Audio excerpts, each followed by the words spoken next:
Hello one and all, this is Nerdcraft here, bringing you a Team Envy match here. Spawning on the upper right hand corner of xel'nege Caverns is envyYaegz.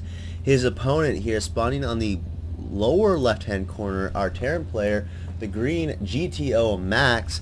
So xel'nege Caverns, probably one of my favorite maps. Of course, everyone who might know me would say that definitely without a doubt my favorite map is Tall Dream Altar, but my second favorite map is xel'nege Caverns because it makes for very interesting games. You get very fast games for like 6 pool, 4 gates, you need 2 racks, 3 racks all ins. Very interesting, like, kind of tactics, even special tactics, to very long macro oriented games. And with a TVP or any sort of Terran player, I feel it all comes down to this gold in particular. If the Terran player is able to get this gold and get his planetary fortress established, that makes it very difficult to kind of like crack the shell of the Terran, so to speak, because it's kind of uses buffer zone or a staging point. If the Terran feels they can't get there, just fall back and use that planetary fortress as kind of extra oomph here. And as we see, YaegZ getting in for the scout, kind of being a little annoying on that SCV.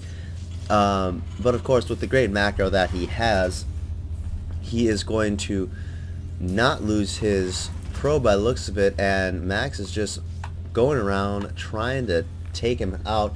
Not going to deny this barracks by any means. Here we have the 12 gate 13 assimilator going up, and the second pylon extremely standard from Protoss. You know, I have no idea what could possibly come out here. We have the first gas.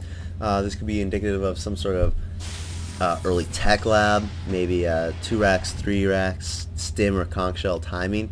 Here we have the orbital command coming up, and the first marine being made. So whatever it is, YaegZ is not going to see it. This SCV is seeing everything. Here we have the cybernetic score going down for not Max, for YaegZ here. So yeah, nothing much to say in this game. It could be anything here. Especially with the Protoss, it all comes down to whether they 4-gate, which you never see against Terran anymore. I think I've only saw it like once. This SCV's he is definitely had his work come out from him trying to take out cybernetic core.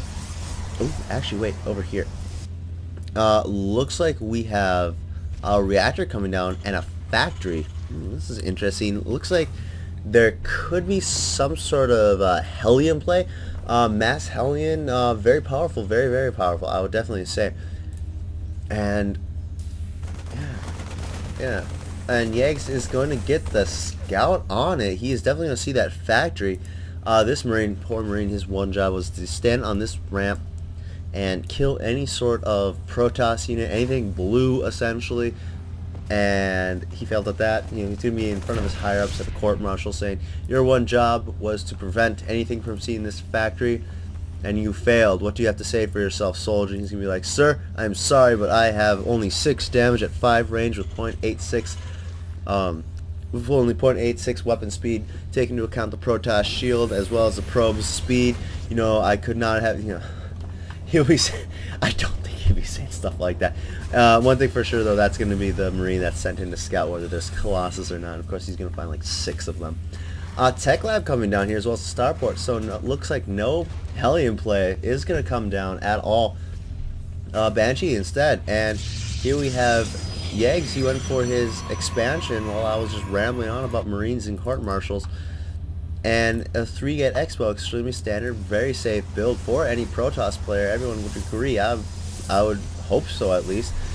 So we're going to start establishing that economy here. This stalker kind of poking, trying to gauge whether there's Hellions or not. He's not seeing Hellions at all. And that's kind of the purpose of this stalker. He's pushing forward to see if there's Hellions, trying to draw them out. He's not yet seen them, so he might be thinking that there is Banshees on the way. I don't know if YaegZ has read this at all. He must have, because there's a Twilight Council and a Forge coming down. Forge, of course, to get those photon cannons out. Don't know exactly what the Twilight Council is for. Possibly to get Blink, I feel. Maybe even level 2 weapons upgrade if he feels like. I'm not sure what the Twilight Council could be for. I could see Blink, you know, chasing down the Banshees if there's a gratuitous amount of them. And so yeah, let's check out the income here. 27 to 30 harvesters. YaegZ is in the lead. As we can see here, the economy is almost even.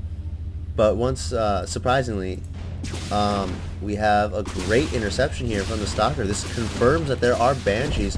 So 2 cannons are going to go down in the natural and the main of YaegZ. So, and Stalker is going to be placed over in the mineral line. Another one is being warped in. This is perfect. Cloak is not yet finished, but it is about to. Here we also see a Marine push coming out. Very good from Max. Looks like he is just doing a double-pronged attack, trying to get the Stalkers distracted by a Banshee while he pushes with those Marines, try to do as much damage as possible. 3 Stalkers now, 2 Sentries. Blink halfway done, so it looks like he did go for a Blink. And Force Field's going down, trapped 1 Marine, but not that, you know, not that devastating. A single Marine, 50 minerals, same as an SAV. Excuse me. Hell, something stuck in my throat there. And it looks like we have 2 barracks on their way here, as well as the command center. It looks like Max is just going to fall back to this. Interesting enough, Max put a tech lab on his factory, and he's researching siege tank, or not siege tank, but siege mode, and he's making siege tanks. Now you rarely see tanks against Protoss, I feel. At least when I play, I rarely see them, and at least the games I cast, I don't really recall ever seeing a siege tank in a PvT I've ever casted. So this is very interesting that Max would go for this. I'm very interested to see what he would do with it. We also have the robotics facility coming up here for YaegZ. Looks like he's going to start going for that Colossus count, which is very good. And we have six Stalkers here coming up for the Pope. But against that many Marines, 19 Marines, not going to be enough. Really great Blink micro here from YaegZ. Going to lose a single Stalker, however. And, looks like they're going to fall back. YaegZ does have the map control currently, so he can kind of see what's going on right now. And nice placing the Stalker forward. He is just going to be able to see if there's any sort of push out. Looks like he's not going to keep it there, though. Observer is on his way, so soon he will have all sorts of information. 3 gates are currently being warped in by YaegZ. Very interesting enough, they're keeping pretty even on the supplies. As we can see, 76 to 74. And let's check out the economy again. YaegZ devastatingly ahead. It looks like there is going to be some sort of push here coming from Max. And I'm interested to see how this will happen. There's a lot of Stalkers here. Oh, a P. Diddy goes down. This makes the Stalkers essentially useless now. Good force field's going down, but not as much Marines dying as should be. There you go, getting out of the range of the P. Diddy. Siege tank going down and taking out all the Zealot sentries and a good handful of Stalkers. So now this is looks like somewhat of a contain to me. Yeah, if you ask me, this does look like somewhat of a contain, especially with the P. Diddy here, point defense drone. For those of you that don't know, what the point defense laser does is that it actually stops the projectiles of units. And looks like YaegZ is actually going to go around and he's going to stop the reinforcements. This kind of does put GTOmax in a very awkward position, and by looks of it, he's going to push, and that is not good for YaegZ at all. He doesn't have any sort of army here. He's trying to draw the army out to his Stalkers away from his away from his expansion, but looks like a Blink up onto the siege tank here is going to take up all the siege tanks, and just Marines and Stalkers are left. Looks like YaegZ is going to go for the expansion of Max, which I agree with, but looks like Max is actually going to counter push this counter push within a counter push counterception here, and Stalkers versus Marines. Good, great Blink micro action here coming from YaegZ. Loses the Stalker. More Stalkers need to be warped in. And all the Stalkers here coming out. Looks like that counterattack was stopped just because of this. I'm curious to see how much workers were killed. All the workers here were killed. Gonna have to check to see how much that was. And all the Marines are cleaned up. Max is now gonna fall back. If we look here, 25 workers. 25 workers. That's a lot. If we check out the income, that is definitely devastating. YaegZ is now behind. It is 42 to 28. And YaegZ is left, whoops, wrong button. YaegZ is now left with no other choice but to push, and I do